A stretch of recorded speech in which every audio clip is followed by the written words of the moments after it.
Dr. McMacken, thank you so much for making time to meet with us. Oh, my pleasure. Happy to be here. So, Dr. McMacken, tell us please a little bit about your background and about your training, what you do, what your interests are. Sure. So my background is, I was one of those English majors that never thought I would go to medical school, never took a science class. Found myself working at the Centers for Disease Control in Atlanta as a writer-editor, actually, and decided I wanted to go into public health. Took all my pre-med requirements and was fortunate enough to go to medical school here in New York at Columbia. And then I did my training in internal medicine, my residency training in internal medicine at Cornell. I chose internal medicine because it's a field of medicine where you can really integrate all the systems, organ systems, mental health, social aspects of care, and so I really like that, and I love that dynamic and the way I interact with patients, and the way it helps me do that. So after my training, my residency training, I went to NYU School of Medicine to join the faculty, and that's where I still am. It's been 12 years. I work as an assistant professor teaching medical students and residents there. And my full-time clinical practice is at Bellevue Hospital, which is one of the country's oldest public hospitals. And it's a wonderful place, a lot of very mission-oriented people, and just taking care of a very diverse group of patients and teaching at the same time. So I have a primary care practice, which means I take care of a lot of chronic diseases like diabetes and high blood pressure, cancer screening, heart disease, gout, Alzheimer's disease, kidney stones, high cholesterol, all of the things that are really quite epidemic in our country. And I also direct a weight loss clinic as part of my job, where I help people change their lifestyle and to become healthier and lose weight. That's excellent. So you kind of tie it all together. Yeah. And with that weight loss program, I'm sure you tie it all together even more. And you've known for having an interest in nutrition and spending a lot of time teaching, I guess, the physicians in training, the residents and the students about diet and nutrition. Why do you spend so much time on this? And what kind of diets are you recommending? Great questions. I would say, looking back at my own training, I can't recall having any training in nutrition. What training that we had, I believe, was probably around how to avoid very unusual nutrition, vitamin deficiencies, and things that we don't see very often in day-to-day practice. But there was nothing that kind of equipped me to talk to a patient who has diabetes or talk to a patient who has high cholesterol. So I've been practicing in a very traditional way. I had been practicing in a very traditional way for the first part of my career. And a few years ago, I attended a conference that completely turned my attitude on its head. And it really echoed to me how all this time what I'm mostly doing is prescribing pills and referring people for procedures and not talking much about the root cause of their illness. Not really looking at how everything is interrelated, even though I love that, even though I'm an internal medicine doctor and I know that everything is related. I'm not equipping people to get to the root cause of what's causing their diabetes and their high blood pressure and their high cholesterol and their heart disease. So I decided to learn a little bit about nutrition for that reason. And I found out that it turns out that dietary risks are actually the most important risk factor for chronic disease. There's actually studies that show they even trump smoking. Not that we should smoke. But dietary risks are incredibly important for preventing and even reversing chronic disease. And when you talk about chronic disease, you're referring to our major killers in our country: cardiovascular disease, diabetes, obesity, hypertension. Exactly. All of those. Right. The things that, the conditions that I and, many of my colleagues see day in and day out and just are extremely prevalent in our society. And what kind of diet are you recommending? So that people get to the root of this problem and not just put a band-aid or a pill to kind of cover the symptoms. Yeah. What kind of diet would be most efficient to prevent illness and to have optimum health and nutrition? So I spent some time, I've spent quite a bit of time looking at nutrition research. I actually received a grant a couple of years back to study the evidence behind different nutritional strategies for that are, and there's a lot of things published about nutrition, and to then develop a curriculum to teach my colleagues and doctors in training about nutrition. I think times are starting to change, but right now you have to kind of be proactive. If you're a practicing physician or if you're in training and you want to learn more, you actually have to be quite proactive to learn anything about nutrition. You have to do it yourself. Exactly. So what I really wanted to study was not what does the USDA say I should eat? What does this organization say I should eat? But what does the evidence actually say we should eat? And it's impossible to read all of the published studies. But when you do read a lot of studies, you start to see trends. So the trends that I've seen are when people turn their attention to plant foods, they tend to have much lower levels of disease. It's quite simple, and that's what I tell my patients. When you look around the world where people traditionally eat plant-based diets, they tend to live the longest and the healthiest, and we know there's areas called the blue zones that are particularly great examples of that. And in populations, when you compare different levels of meat eating, for example, different levels of eating animal products, those that tend to eat mostly plant-based diets tend to have extremely low risk of disease, such as the Adventist population, for example, where you can really look at groups of people who are omnivores versus semi-vegetarians, lacto-ovo vegetarians, pescatarians, and then vegans. With each decrease in animal products in the eating pattern, you see a stepwise benefits in terms of heart disease, diabetes, cancer risk, obesity. Those are epidemiologic studies. There are which are not controlled, but they give us really valuable information. And then when you look at randomized controlled trials, really the only pattern of eating that's been shown to reverse heart disease, for example, is a plant-based diet, one that doesn't have animal products. So that's amazing. Yeah, that so they've been able to quantify reversal of cardiovascular disease. Exactly, and there's so many benefits to eating that way in terms of that we're only starting to understand. So in terms of our microbiome, our gut flora, our genes, lengthening our telomeres, the caps on our DNA. That have to do with aging. That have to do with aging, exactly. So there's so many benefits that we're only starting to understand, but my feeling and my understanding from my own research and the benefits that I've seen in my patients is that a diet based in plant foods is the way to go and is the most beneficial. So a diet based in plant foods, you mean a diet that would abstain from eating chicken and white meats, fish, dairy, eggs. What's wrong with eating a little bit of organic eggs, organic hormone-free milk and dairy products, farm-raised meat, or wild-caught salmon? What's wrong with eating these animal products even if they are farm-raised and organic and no hormones added? There's a lot of concerns that I would have with that. So, the first is that some of the labeling is very misleading, and so when you think you're eating a product that's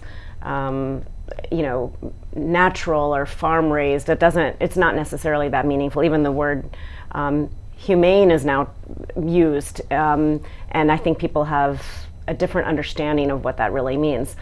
The other thing is that we know from many studies that there are aspects of these foods, the animal protein itself has been closely linked to increased production of IGF-1, insulin-like growth factor, which is very closely tied to cancer.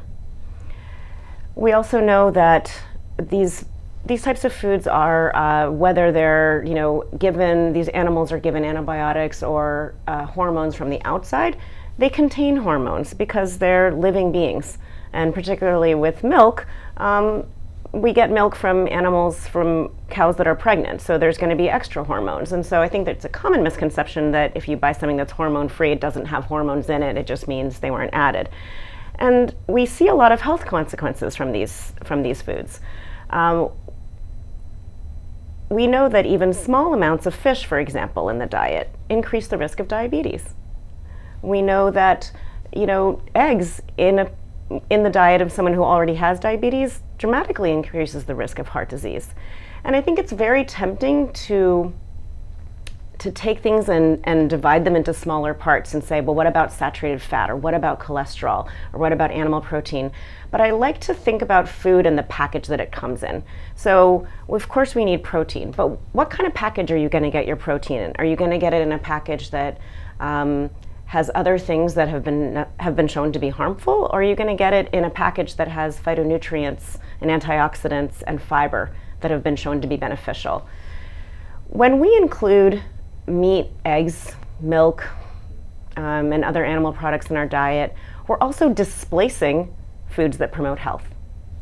So I tell my patients all the time, when you have, sausage and eggs in the morning, there's an opportunity cost to doing that. It's not just that you put foods in your body that don't promote health.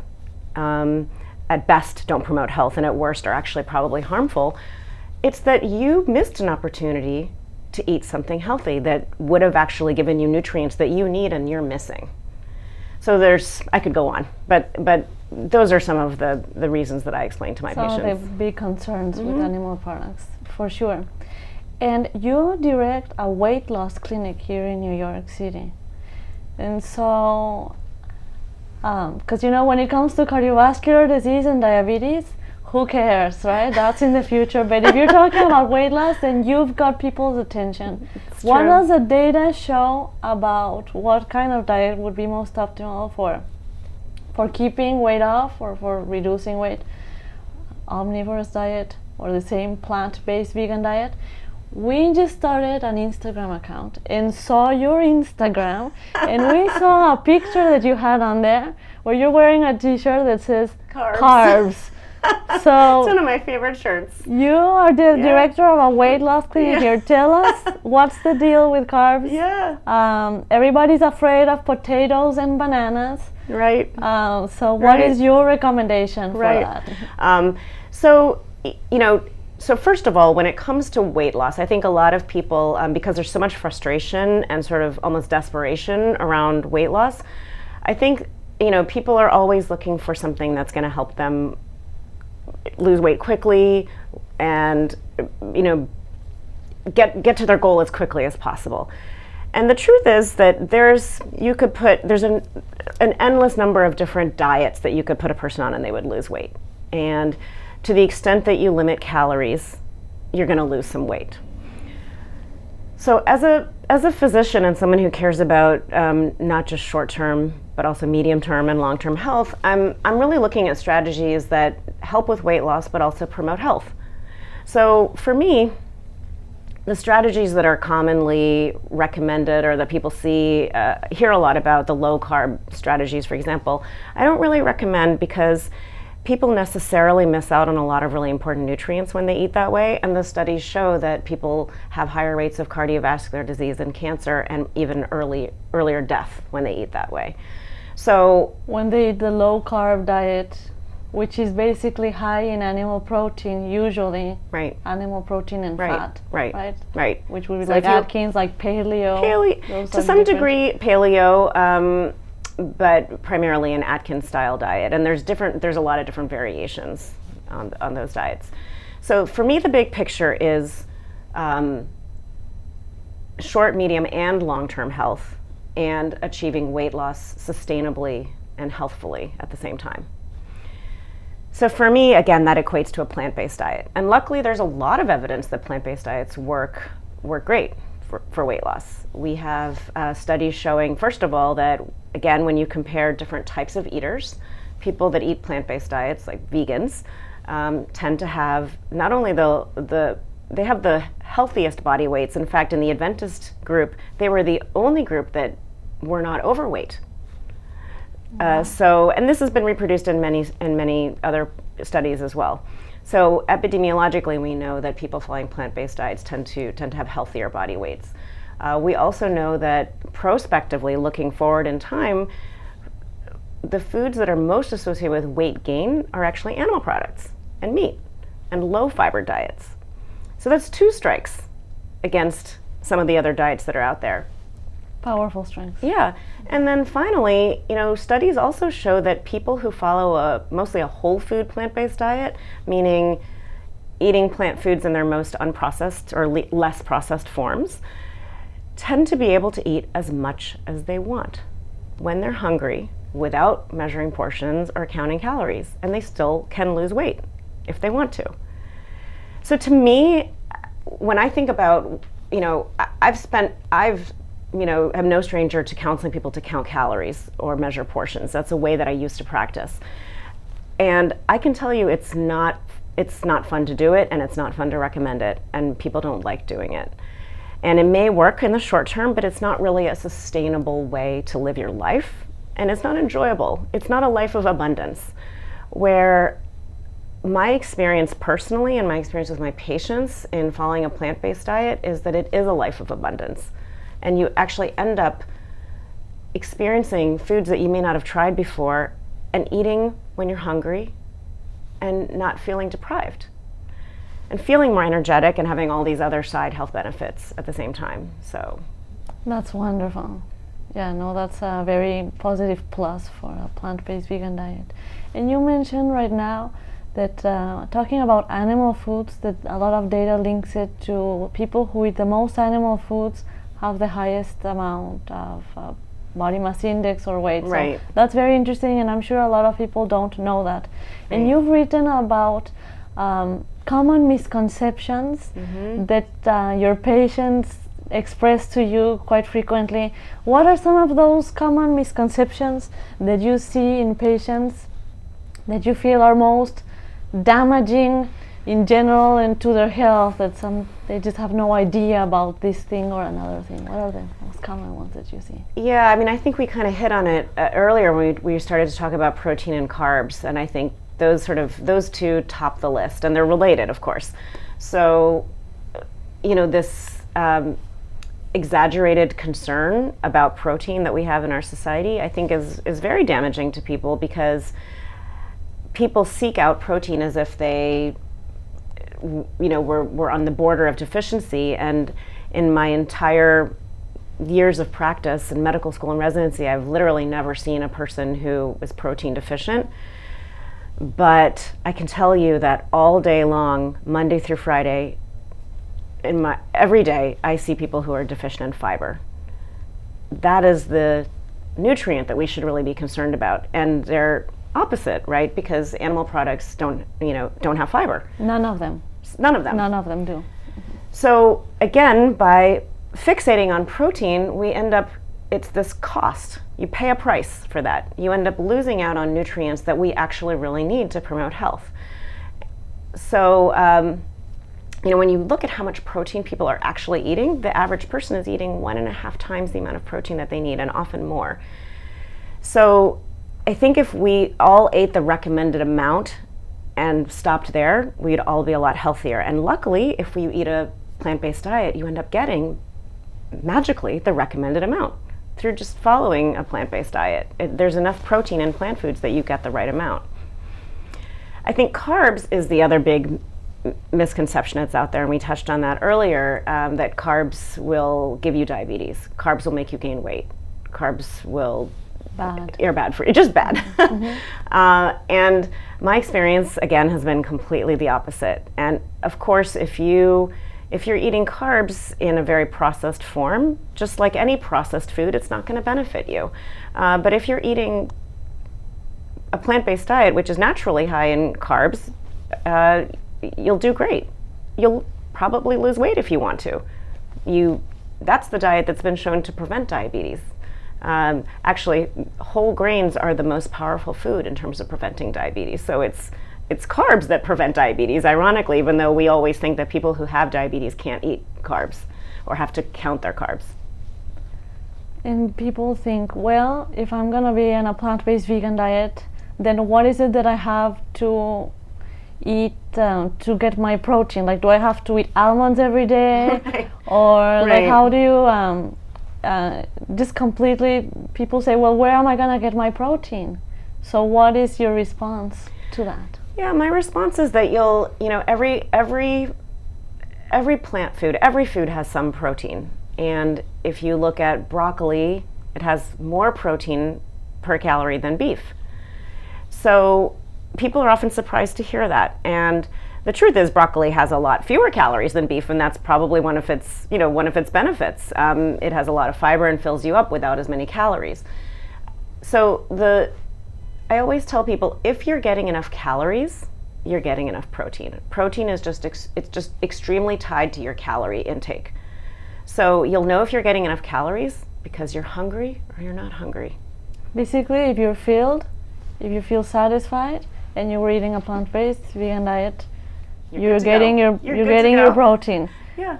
There's no need to specifically target protein sources in the diet. Just eat a diverse group of foods, make them as least processed as possible, and eat when you're hungry and stop when you're full. It's hard to, it's so simple that it's almost hard to believe, but it works. But it works, and it's powerful, because our healthcare system right now is pretty broken, and there's a lot of billions going into it, and it seems like a pretty good solution to help of all of these issues. You wrote an article about some things that happen to your body when you stop using animal products. Mm-hmm. Tell us about some of those things that happen to your body when you eliminate the eggs, the fish, the chicken, the organic beef, when you get rid of all of the animal products. Mm-hmm. What are some of the changes that we start seeing in our bodies? So there's a few really cool things that I've learned that can happen when you eat that way and eliminate animal products from your diet. And one that I find very alluring is the amount of inflammation that we can measure, and probably inflammation that we can't measure. So when you look at C-reactive protein, which is a marker of inflammation that we can test in the blood, we know that people following plant-based diets tend to have much lower levels of CRP. And when people who are eating a traditional Western-style diet adopt a plant-based diet, their levels drop as well. So it's very powerful. And the reason it's powerful, inflammation sounds like it's a loaded word, and we don't want, some inflammation is normal. After you sprain your ankle, that's a normal type of inflammation for the short term, but living with inflammation day in and day out is not normal. And that's exactly what most Americans and most patients I take care of have. They're walking around in this low-grade level of inflammation all the time, and it's closely tied to those same diseases that we see. It's tied to diabetes, cancer, it's tied to Alzheimer's disease, it's tied to heart disease. And so I find it really incredible that we can modify this through the foods that we eat. So that's one. I think a lot of people realize that cholesterol is very tied to our diets, but what I don't think they realize is that you can actually lower your cholesterol as much by changing your diet as you can with pills. And I don't think a lot of doctors realize that either. And, doctors will often see a patient with high cholesterol and just right away be tempted to prescribe a medicine for them without actually checking in and saying, what are you actually eating? I have had patients change the way they eat to a plant-based approach and drop their cholesterol 40%. And you don't necessarily see that when you follow one of the nationally recommended diets that might include fish or chicken, eggs, modest. Everything is very modest. But when you eat that way, you get modest results. So what I've seen in my experience and what the literature supports is that when people transition to a plant-based diet, they can drop their cholesterol tremendously and obviate the need, in many cases, for taking a drug. And there's, of course, only positive benefits to eating this way, because it addresses so many other things at the same time. Other things that happen when you stop eating animal products: prevention of diabetes, which we've talked about a little bit, is very, very powerful. And we know that I think the latest numbers are that 38% of Americans have a condition called pre-diabetes. Nice. So it's really astounding when you think about it. And I see it in my practice as well.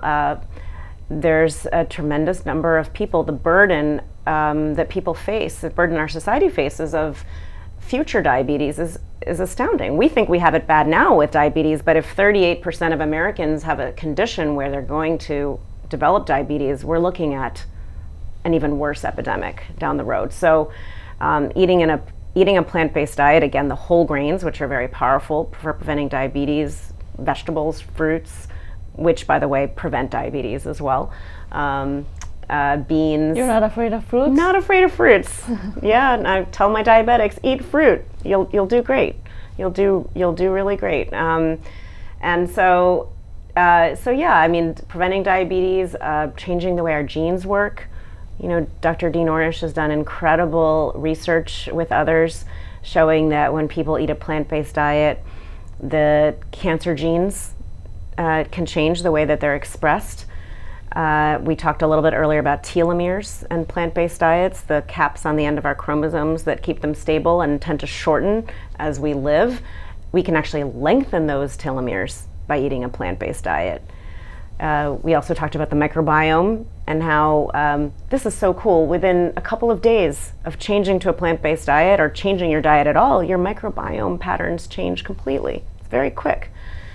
And you eliminate bacteria that make toxic substances like TMAO, which is a substance that if you eat an omnivorous diet, you eat certain foods, eggs and meat and fish. It's not just the components of those foods that cause disease, but it's also how they interact with your gut bacteria. And they make a substance called TMAO, which accelerates our atherosclerosis. And hardening of the arteries, which is hardening of the arteries. So the benefits are so vast. These are just a few of the benefits, but the more you learn about it and the more you practice it and see it, the more you realize just how powerful it is. And you talk right now about people who live with an omnivorous diet and how they have a different microbiome. Are you familiar with a physician by the name of William C. Roberts? He's a cardiovascular pathologist. I think he's got some 1,600 or 1,400 medical publications. Yes. And in his studies, he's done some comparative anatomy, and he's written about how humans, by their characteristics of our intestinal lengths, our appendages, and other physiologic characteristics, he writes and he says, Dr. William C. Roberts, that humans actually have characteristics that resemble more those of a herbivore and not an omnivore. Mm-hmm. He says that even though we behave as an omnivore, we're actually more suited physiologically and anatomically as a herbivore. What is your opinion on what he says, and do you agree with him? I think it's a tricky question, to be honest. I'm, not an evolutionary biologist by a long shot, but I think the key point is there's a couple of key points that I take away from his arguments. One is that we are not obligate omnivores. Okay, so I think an argument can be made that we can certainly process animal products.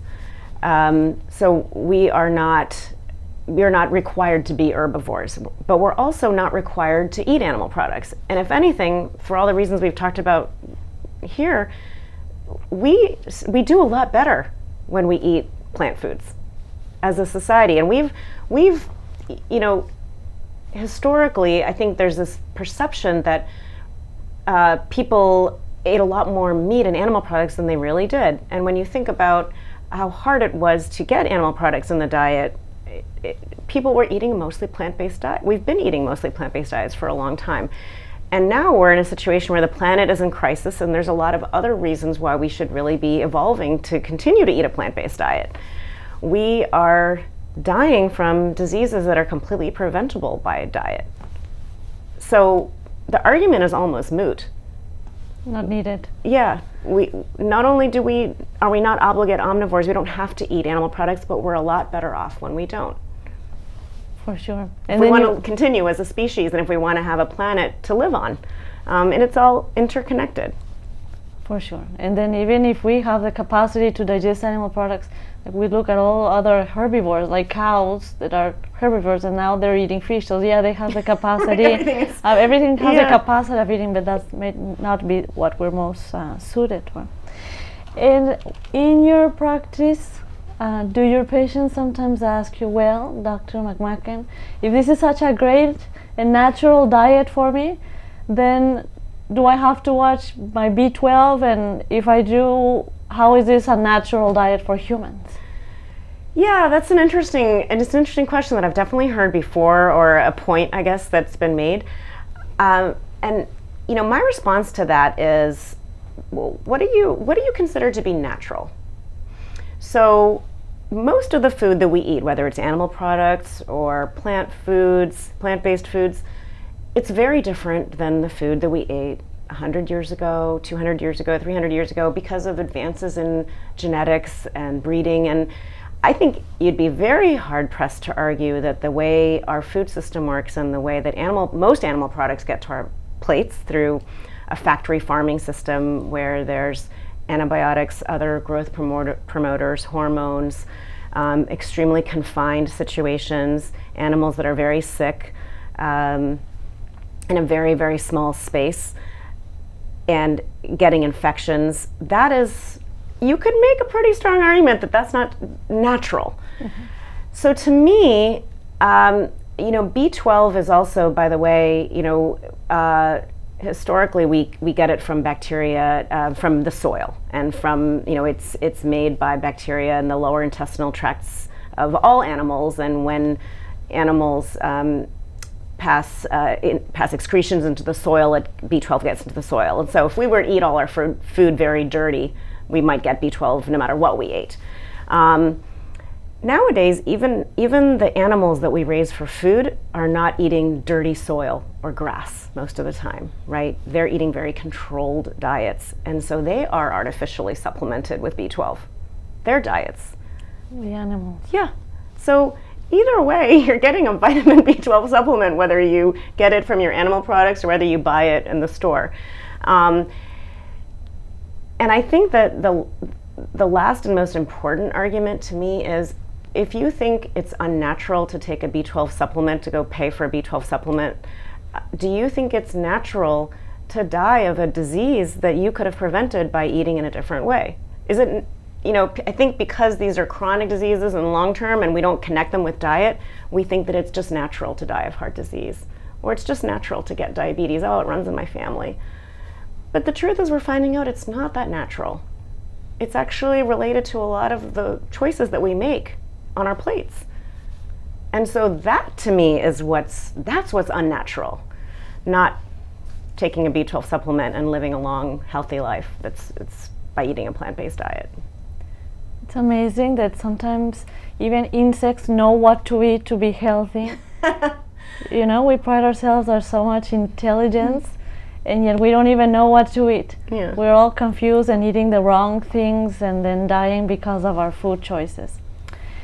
And lastly, I want to ask you, speaking of intelligence, a lot of people, I don't know, in your clinic, have you ever heard patients of yours tell you, well, Dr. McMacken, but if our brains grew because of eating meat, why should I stop eating meat right now? Is this something that you come across frequently? It's funny. I actually have not heard that, and that's probably an important point, because that's not something I was ever part of my medical training, or that we need meat to have our brains function properly, or that your brain grew because of evolutionarily. No. Because of meat. Yeah, and I don't think there's a lot of truth to that, and I would like to see the science that proves that.